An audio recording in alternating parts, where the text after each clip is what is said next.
भाजपा ने मध्य प्रदेश की 29 में से 29 सीटें जीतकर रचा इतिहास। राज्य मंत्री।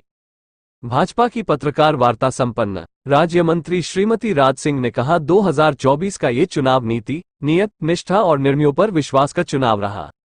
सिंगरौली। शुक्रवार को भाजपा सिंगरौली की एक विशेष पत्रकार वार्ता का आयोजन होटल सत्या इंटरनेशनल बैरन में संपन्न हुआ। पत्रकार वार्ता को संबोधित करने के लिए मध्य प्रदेश सरकार की पंचायत एवं ग्रामीण विकास राज्य मंत्री श्रीमती राधा सिंह उपस्थित रहीं। जिले भर से आए इलेक्ट्रॉनिक एवं प्रिंट मीडिया के पत्रकारों को संबोधित करते हुए राज्य मंत्री श्रीमती राधा सिंह ने कहा कि भारत के लोकतांत्रिक इतिहास के 76 वर्ष में देश के जनमानस ने किसी प्रधानमंत्री को लगातार तीसरी बार प्रधानमंत्री के रूप में जनादेश देकर स्वीकारोक्ति की है। भारत के इतिहास में ये स्वर्णिम कार्यकाल हमेशा के लिए दर्ज हो गया है कि 6 दशकों के बाद स्थिर सरकार के वैश्विक महत्व को रेखांकित करते हुए लगातार तीसरे कार्यकाल के लिए स्पष्ट बहुमत से हमारी सरकार एवं प्रधानमंत्री नरेंद्र मोदी को प्रधानमंत्री के रूप में चुना गया। 2024 का ये चुनाव नीति, नियत, निष्ठा और निर्णयों पर विश्वास का चुनाव रहा है।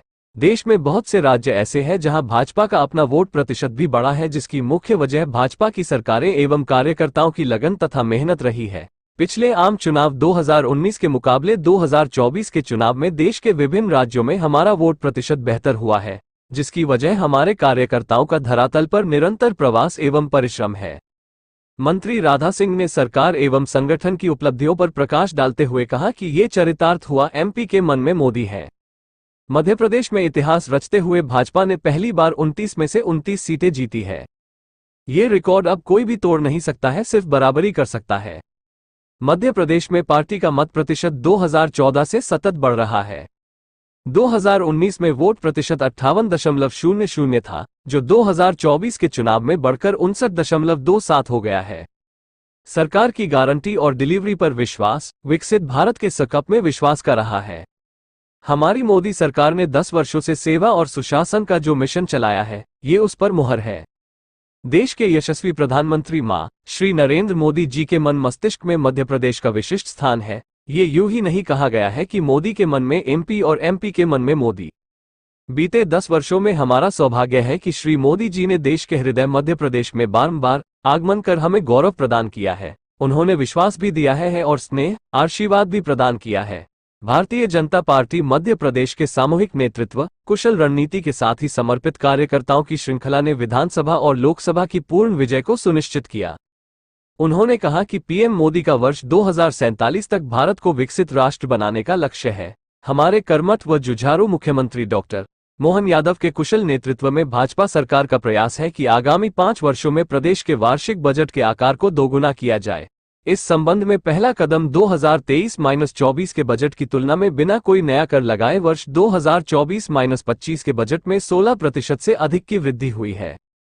श्रीमती राधा सिंह ने कहा कि आगामी 5 वर्षों में एक्सप्रेस वे नेटवर्क के माध्यम से 299 किलोमीटर का अटल प्रगति पथ, 900 किलोमीटर का नर्मदा प्रगति पथ, 676 किलोमीटर के विंध्य एक्सप्रेस वे, 450 किलोमीटर का मालवा निमाड़ विकास पथ, 330 किलोमीटर का बुंदेलखंड विकास पथ एवं 746 किलोमीटर का मध्य भारत विकास पथ के कार्य गतिमान है।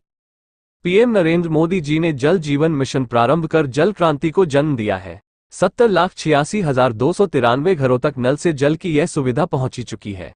प्रति वर्ष प्रति किसान रुपए 12,000 की सम्मान निधि लगभग 82 लाख किसानों को उपलब्ध कराई जा रही है। प्रदेश में कुल 2,190 गौशालाओं का संचालन किया जा रहा है। भाजपा स्वास्थ्य के क्षेत्र में निरंतर सेवाभाव से जुटी हुई है। विभिन्न पदों पर 42,000 से अधिक भर्तियां की जा रही है, जिससे मेडिकल सुविधाएं सहज, सुलभ जरूरतमंदों को प्राप्त हो सकेंगी। प्रदेश में वर्तमान में 14 शासकीय चिकित्सा महाविद्यालय संचालित है।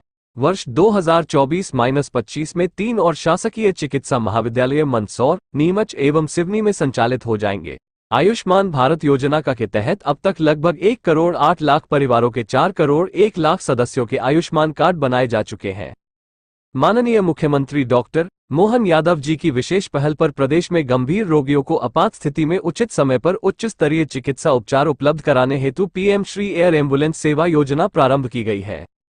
नारी शक्ति वंदन अधिनियम लाकर महिलाओं को बराबरी का हक दिया गया है। लखपति दीदी, ड्रोन दीदी, उज्ज्वला योजना, मातृ वंदना योजना, सुकन्या समृद्धि योजना, प्रधानमंत्री आवास योजना में स्वामित्व का अधिकार के कारण महिलाओं में आत्मविश्वास की वृद्धि हुई है।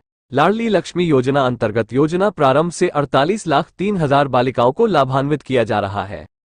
2024-25 में स्कूल शिक्षा विभाग अंतर्गत लगभग 150 सीएम राइज विद्यालय नवीन भवन में संचालित होंगे।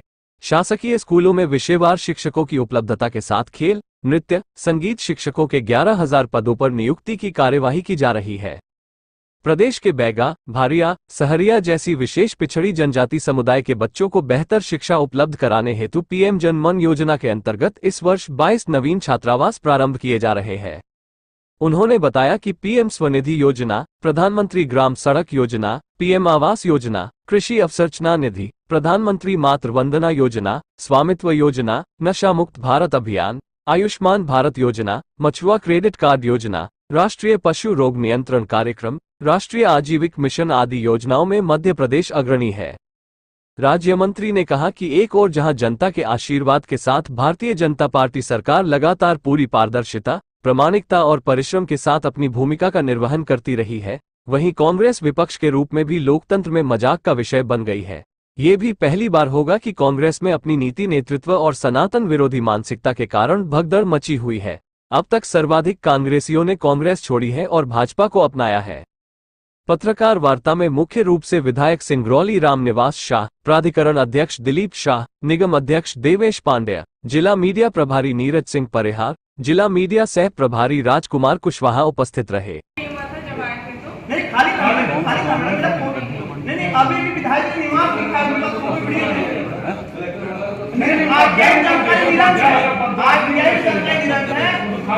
नगर निगम कोई भी बंगले पर किसी भी जनप्रतिनिधि को नगर निगम सेवा नहीं दिया जा सकता है, यही कहता है।